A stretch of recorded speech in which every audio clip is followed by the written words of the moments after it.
I'm really excited now to welcome onto the show Kareem Abdul-Jabbar.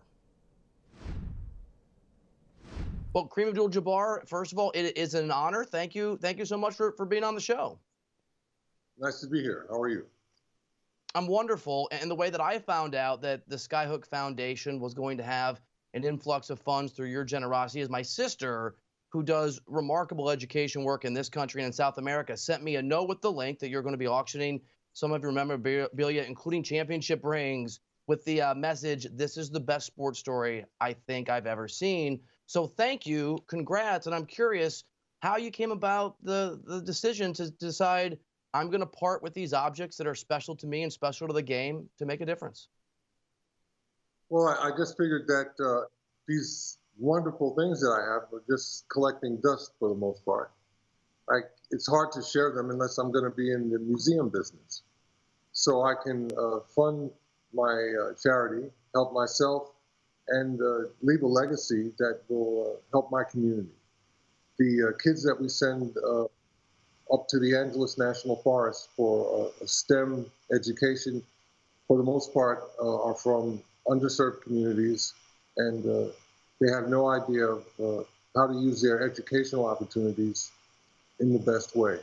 So Skyhook Foundation works with the LA Unified School District, and we take about 80 kids each week to the Angeles National Forest, and they do hands-on STEM experiments. That's experiments in science, technology, engineering, and math. And we hope that we can get this message to them at a time when it can ring true and give them an idea of how to use their educational opportunities to take advantage of all these companies that need engineers and other people that are scientifically have a good scientific background. So we start now before, let's say, peer pressure and popular culture lead them away. Too many of our kids want to be LeBron James or Beyonce or Elton John. They don't have the idea that, if they just pay attention in chemistry class, they can have a wonderful life and do what they want to do. It's an incredible cause. If I had the money, which I do not, I would absolutely bid in the auction for one of your four championship rings, because of the touchstone that those are to a remarkable history of the game and the difference you just walked us through that folks can make. For those people who are watching, I have some friends who are and who have those means to try and bid. Which of the four championship rings are available? Geez, I don't have the exact numbers here. I had so many of them. That's one of the problems. Keeping up with all of this stuff, sometimes. That's a good problem to have.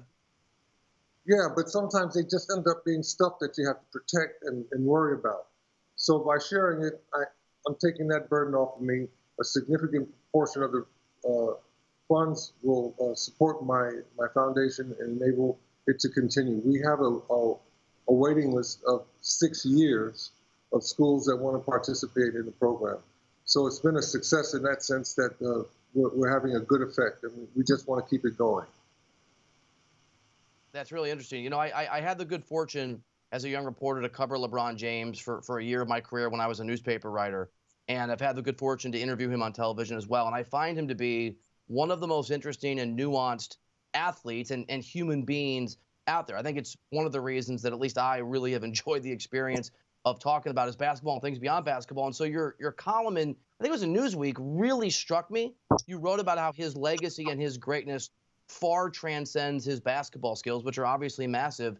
For folks who didn't see that, what it is about LeBron James and his legacy that he's building that caught your attention and that you think is the fuller version of it?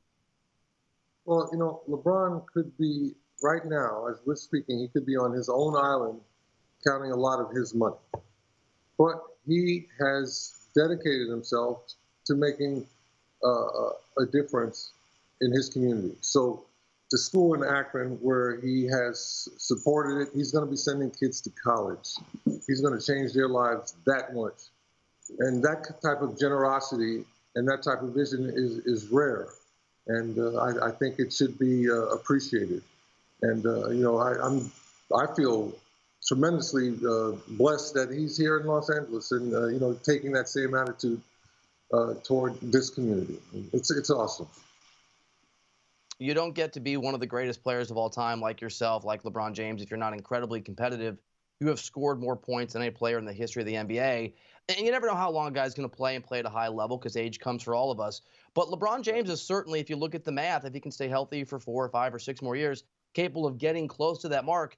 Is it too far out, or do you follow that a little bit with an eye on whether or not and how close LeBron can get to that record you've set? I'm not worried about that at all. He has already done everything that he can do as an athlete. He doesn't have anything to prove there. So it's just up to him and the choices that he makes.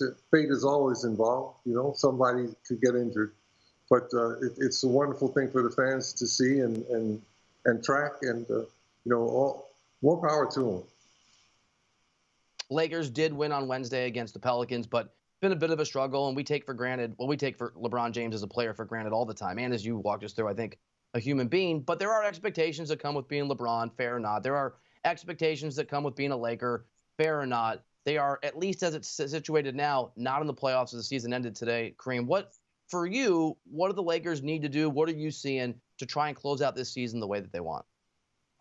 Well, I think they're a player or two away from being serious contenders. They have a nice nucleus of young players, but they need a little bit of help. I think the brouhaha we just saw over the past 2 weeks about Davis is indicative of what's going on there. So Lakers have a few personnel changes that they have to make before they're contending, but it's fun for the fans, and at least they're in the hunt. All right, last question for you, and really appreciate the time. And again, for those of you who are watching, the Skyhook Foundation is an incredible cause. And if you have been so lucky, you've been so blessed, you've been fortunate enough to be able to bid for one of Kareem Abdul-Jabbar's 4 of his 6 championship rings, that is an opportunity to do that, to have that history, and to make a difference. Before we let you go, Kareem, I'm curious, when you look out at the state of college basketball and sort of where it's at, what do you think John Wooden would make today of just how the game has evolved and how the game has progressed into really a force, at least in March, in American culture? Well, I don't think he'd be very pleased with the one and done situation. That's not working for anybody. The college game or the pro game. Colleges are there to provide higher education, and Coach Wooden really saw himself as a teacher. So there's a conflict there, definitely. And what do you think, if you were asked as part of a panel or a conversation or information gathering process by the people who do have the power to make those decisions, what would your recommendation be for the format for one and done or straight to the NBA, or you have to play a certain number of years? Well, how would you try to solve that? I think the way Major League Baseball dealt with it was pretty good. You can sign a contract with a team, but you can also go to college for 4 years and enter the minor leagues or the major leagues at a later time. I think that would be a somewhat of a solution, because the kids that do well in college stay there for a couple of years. I think of Villanova and University of Wisconsin most recently. They had seniors and juniors, and they were very competitive. And that type of situation, I think, is a lot better for college basketball than this one and done thing. It's not working. Kareem Abdul-Jabbar, I had the pleasure to interview for the first time as a newspaper writer. It must have been 13 or 14 years ago in Kansas City. It is always a pleasure. Thank you again for being gracious enough to make some time for us. Great. And tell people Golden Auctions, Goldin Auctions. And it's on for another 2 days. So hopefully there are modestly priced items there that anybody can purchase if they're interested. Just go to the website and check it out. You'd be surprised at what you see.